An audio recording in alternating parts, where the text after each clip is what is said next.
We first introduced you to Jonathan Warden last year after he wrote his first book, The Great Dane Chronicles Mr. Moose Caboose Finds His Way.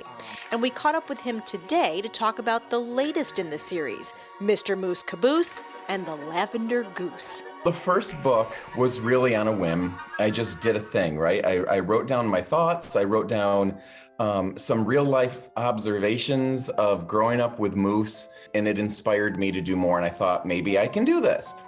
But so the second book I wrote with intent. Having found his way in the first book, and as Jonathan puts it, getting comfortable in his own fur, Mr. Moose Caboose graduates to coach in this latest chapter, taking a goose being teased for her purple plumage under his wing. It all unfolds in a really beautiful way that he doesn't necessarily tell her, but she realizes some things, right? And she, I don't want to spoil it for anybody, but she gains that confidence.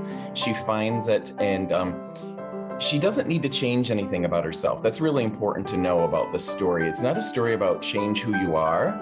It's a story about self-discovery and change nothing about who you are, but come to be comfortable with that. And maybe open your eyes and see that others already appreciate your beauty. Equally beautiful is the charitable component of Jonathan's books. He decided 10% of the proceeds would go to the Emergency Pet Fund at the VCA Sheridan Animal Hospital, all in memory of the real moose who inspires the stories. He delivered 2 rounds of donations last year. In this way, he kind of lives on, not only through the books, but through what they're doing, because they also named their memorial garden the Mr. Moose Caboose Memorial Garden. What started on a whim just continues to grow. Another book featuring Jonathan's other Great Dane, Duke, is already in the works. Called Wigglebutt, Wigglebutt, Dookie Gets the Zoomies.